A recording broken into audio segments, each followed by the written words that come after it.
welcome back to my YouTube channel. This is Richard C, your real property expert. And for today's vlog, we'll talk about the process and the transformation of this one-bedroom condominium unit, the idea and the concept behind it. So if you're interested, stick around and watch this vlog.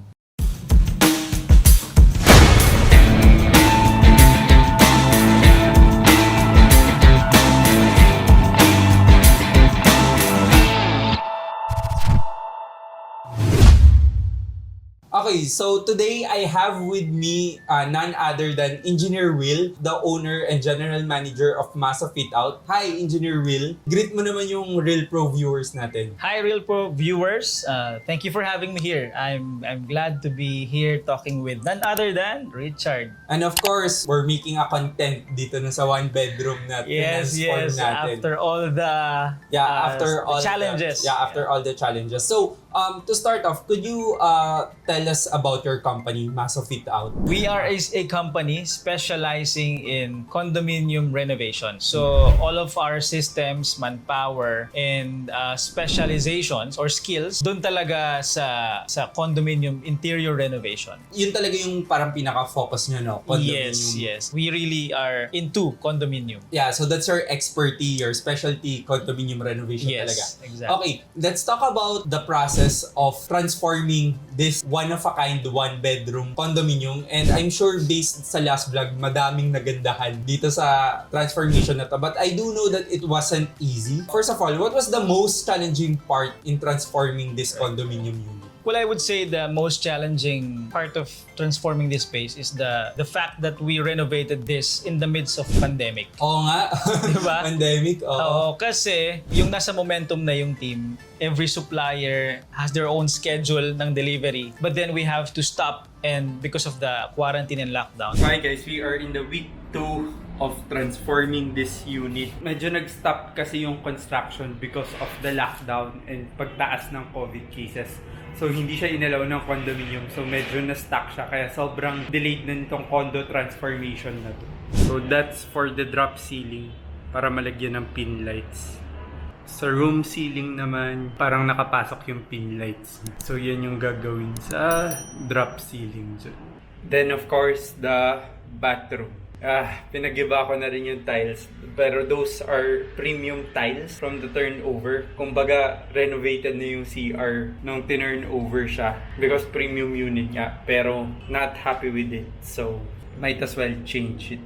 So, another week in the site. So, currently, nag-i-install ng tiles sa living area. And lahat ng electricity ko sa ceiling, naka-prepare na. So, pipinturahan na lang yan and then lalagyan ng lights. And after this week, next week, pwede na mag-start ng installation ng mga furnitures and fixtures and cabinets, no? Yung carpentry. Dito naman sa bedroom, ito na yung mga natapos. So, naka-prepare na rin yung lalagyan ng gamit. And then, sa ceiling, same din. Painting and installation na lang. So we are here in Wilcon buying lights, fixture at ano pang kulang. Malapit na talaga matapos. So nahirapan ako maghanap ng tamang lights today kasi either hindi abot sa kailangan ko, kailangan pare-pareho or wala yung gusto kong brand. Or tinga-tinga lang siya, or meron 4 to 5 pieces lang. When we were renovating this unit, para siyang kasagsagan siya ng lockdown eh. Oh, and I remember twice tayong nag-lockdown. Right, and for those of you who will be renovating, pagka ECQ, or even sometimes MECQ, bawal gumawa ng construction works. It was really so hard din talaga na. Parang hindi mo alam kung kailan siya mag-lockdown and then cases are going up. But in terms of like the physical aspect of this unit, what was the most challenging part? Kasi unique yung space mo, yung shape niya. We thought na that will be the challenge. However, right, the irregular cut. The irregularity of the cut. Yes. Pero ang naging challenge talaga natin is that yung mga provisions mo or yung mga stub out, yung mga for example yung existing location ng internet line, like for this bar counter, we really wanna push the design. Before may wall tayo dito yes, di ba? We had the wall here. That's right. So So yun, nung nakita natin yung perspective, wow, how are we going to do that given na may wall dyan, may mga outlets dun sa baba, but with proper planning, na relocate natin lahat, na vacate natin tong space, and then nalagay natin Actually yung kasi kung isipin mo, may wall dito. So like for me, as hindi naman engineer or hindi naman contractor, for me, isip ko, gusto ko lang bakbakin yung wall without thinking na meron palang mga wire, may mga internet problems pala na kailangan i-relocate and all those things. So doon na pumapasok yung mga unforeseen stress din. Yes. When it comes to na hindi natin in-expect. Correct. Yeah. Kasi hindi na siya part ng parang timeline natin na nakita. That's why we have to like squeeze it in the timeline. And of course, like if hindi mo siya magawa, hindi ka maka-move on sa next process. Kuwari, like tiling, for example. Doon siya naging medyo challenging. So last week na nitong major renovation natin. So pagpasok mo, we have our foyer shelvings and foyer shoe cabinet. And of course, kompleto na rin yung lightings natin. So medyo madami siya pero 3 watts lang naman yung ginamit ko kasi nga dikit-dikit siya. And then yung kitchen na lang gagawin kasi inaantay pa yung rewiring ng internet cable. Kasi tinanggal ko yung wall, andun pala yung internet cable. So hindi nila ma-proceed yung installation ng cabinets at ng bar. Pero hopefully kaya yan by the end of the week.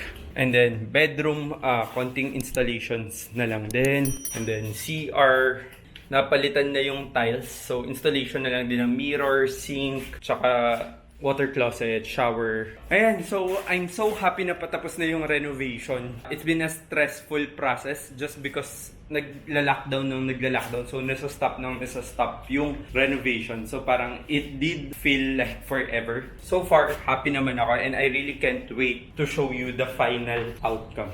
What we did to save time was even during lockdown when renovation was not allowed here, we were fabricating the mga custom-built cabinets outside. So para pagdating dito, we are able to save time and parang ilalagay nilang namin, di ba?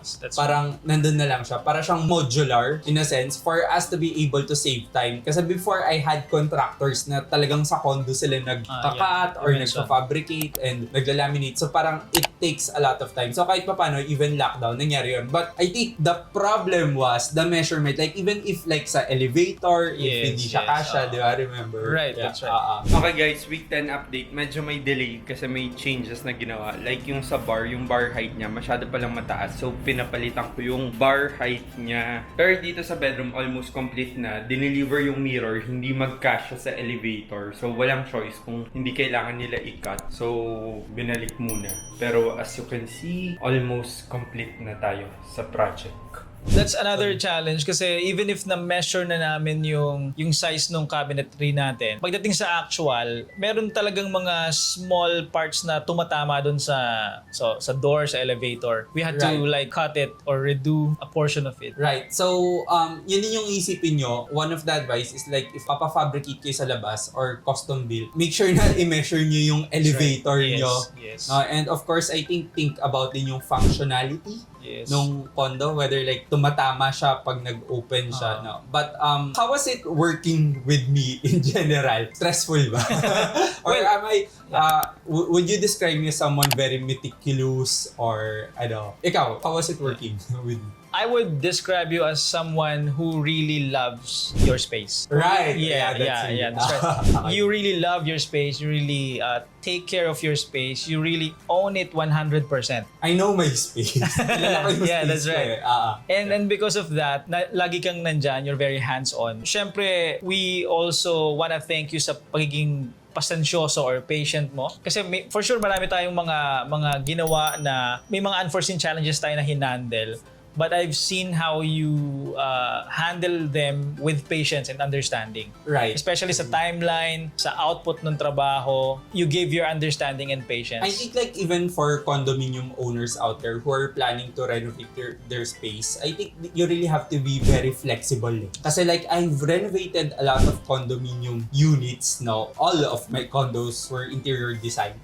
But I think never siya nakuha ng 100% talaga. You really have to adjust. But the good thing about Masofitout is they know their alternatives. Parang once they tell you the problem, automatic meron siyang alternative kagad. Especially si Engineer Will, very well skilled sa alternative. So, how do you usually think of a solution pag nag-a-arise sa mga ganyang problems? Well, it's important that you have your skilled people, parang nilalatag mo sa kanila yung problema. You don't think by yourself and by the book. You discuss it with the team, with the people who are working here, and then you form a solution as a team. Right. Ganun talaga eh. And for me rin, I think one thing rin na nakita nila sa akin is I don't accept na parang yun, talagang papaulit ko even if it like takes time. Kasi sabi nga ni Engineer Will, parang we want our clients to be happy. So kung gusto mo ipaulit, uulitin namin.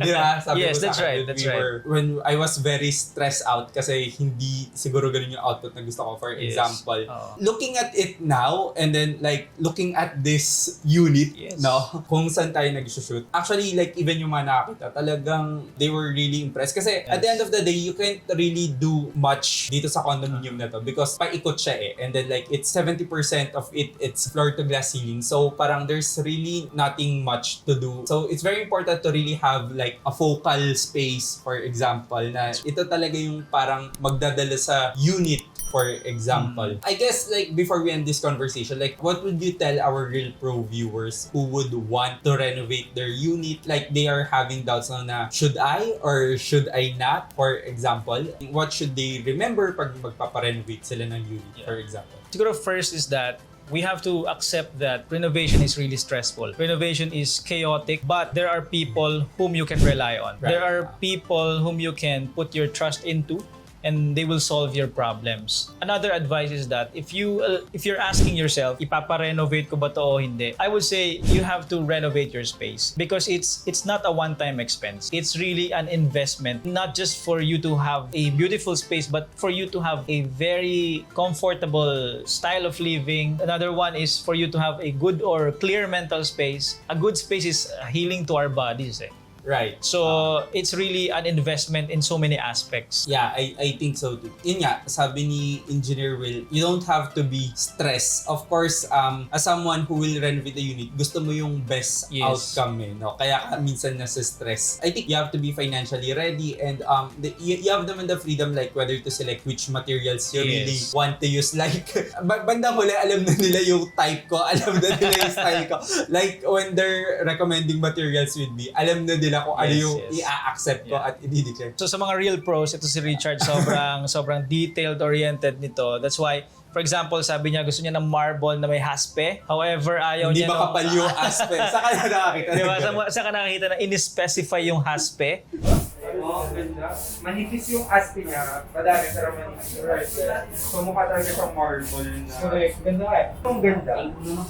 Polish, ano siya. Kumpara mo dun sa Calcata na sabi ko nga kay George, nung hinahanap nila, sabi ko, alam niyo naman yung taste ni Richard. Hanapin niyo na. When we sourced it out, maraming options eh. So, hinanap talaga namin yung parang subtle lang daw yung haspe. Yun yung mga naka-install ngayon dito. So, yeah. Right. Pero sa condo, like, we use elements of wood, stone, metals, ganyan. Tapos we made sure na we don't use like, for example, synthetic na gumagasgas or ano. Sila Masofitout naman ay very thankful kasi very familiar sila sa materials. Like the quality of the materials, anong impact ng materials, or anong effect nito pag ginamit mo to. So they would recommend, I suggest not to use this, I suggest not to use that. Pero like in terms of like aesthetics, alam talaga nila yung gusto ko na ito talaga, pag naka-mindset ako na ito talaga gusto ko. Kasi like if I just accept anything, yun na yun eh. I have to deal with that eh. And like makikita ko siya everyday baka. Maiinis lang ako everyday. Yeah.